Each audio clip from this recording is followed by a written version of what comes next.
So we have to find the real mechanisms, the bond market development issues like that, to really make these projects self-funded. These are not big projects. These are well within our capacity to fund. But we don't have the bond market to make it happen. And we don't have the companies which are credible enough to issue the bonds. So we have financing dysfunctional financial market in that sense. That's why we have to still depend on the sources like the World Bank, KfW, IFC, and the government above all. The private sector itself cannot generate and that kind of financing for the power sector to really make it vibrant. So we have to work on multiple fronts, particularly on the bond market issue. The market is seriously underdeveloped and a lot of work to be done. We have initiated it. We believe that with proper policy framework, this market can develop, and we have to work on it. It's not an option. It has to be developed. We can't have a financial system which is very different in nature. Why I'm saying that? But we are completely bank dependent. But if you look at the global financial system, there's $133 trillion of bonds in the world market today. 133 trillion. The stock values, capital market cap of the global stock markets is 90 trillion. That's 133 trillion. And the banking system is about 60 to 70 trillion. We're completely reverse way. So we have to change this structure. See, our structure, our financial structure is unbalanced. It doesn't have the right legs with the right strength to bear the load. The bond market should take the highest load, but it's not there. So we have a lot to do. But we hope with this cooperation and working together, we can start. We can start the journey. We need huge volume of renewable energy in the coming years. Huge investment demand will arise from here. While we are holding the hands from our development partners, like I was holding it, but this is a young nation. So as a nation, we have to be working freely ourselves and start running as well. So we have to do our part. Our institutional development is also lagging, unquestionably. If I look at our power sector, this is completely public sector dominated power sector. And that cannot be the way forward for a country like us. Even if I look next door to India, there is a power trade exchange and so on. It's being traded every hour. The value of power is changing. And there was a point when solar power in India was trading at 350 rupee per kilowatt in the exchange. Why? Because there was oversupply. Where is Bangladesh in terms of market liberalization? We haven't done it. Is there a talk of it? No, I don't hear it. So we have our serious issues that needs to be addressed. We need to work on getting out of the government control on all aspects of the energy sector. Virtually, except LPG, everything is controlled.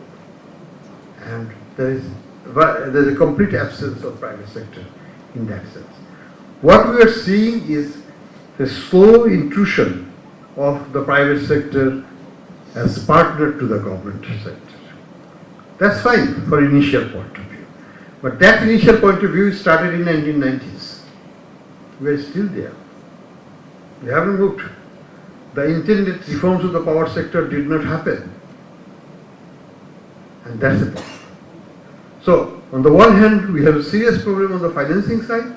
On the other hand, we have a serious problem on the power sector, structure of the power sector, ecosystem that needs to develop, will never develop if, as long as the control or monopoly on the buyer side or the seller side, both sides is government. It cannot develop. So we need to think about real dynamic, how we can develop a real dynamic power sector supported by a reformed power sector, where the private sector has to play an increasingly important dominant role.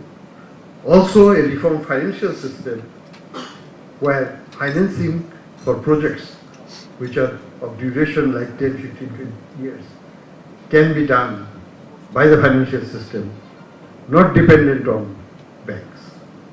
Because banks are not inherently the right institution to get it done. They're filling a gap, but that's not the proper filling for the long-term requirements of the country. Anyway, I think the whole purpose of this ceremony is to communicate to the community that Bangladesh is working on green power. Bangladesh is making progress on renewable, and also that the development partners are with us. I wish this journey goes a long way, and our target, realization of that target, which is lofty but doable, can be done with proper work on the financial as well as on the restructured public sector and private sector participation in the power sector. I wish everybody, I wish this sector flourishes, and that will be an engine of growth for our country to move forward. This is very vital. Our private sector is very dynamic. I believe that almost all the garment industries will become solar based very shortly.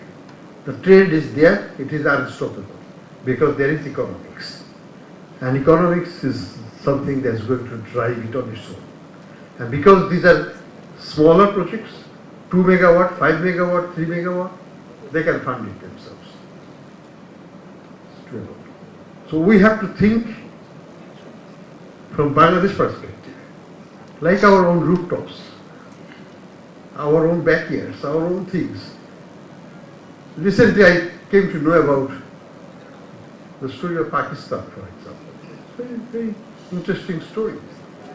I mean, they had made the power, this solar power so cheap that every household is producing their own power and selling it to the grid, and the generation of the grid based has collapsed. There's no demand. I would like to see that day in Bangladesh as well. And it happened in Pakistan only in the last 3 to 5 years. So it can happen if we can rationalize our own tariff structure, if we can do some of those buy, what you call, you buy from the households, from factories, and sell them when you need, then you need that kind of arrangements.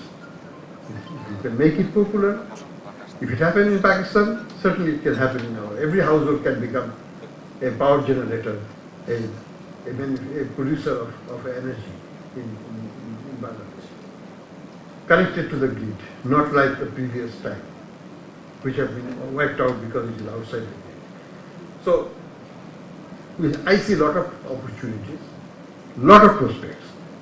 We need to work together to make that happen.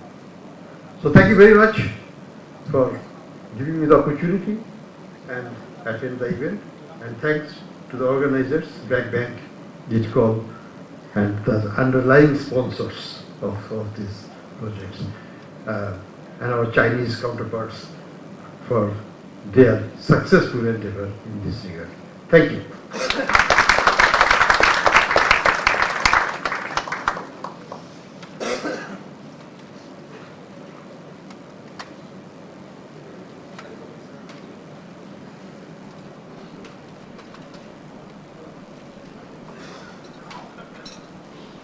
Thank you, sir, for your valuable speech and the guidance as well, sir.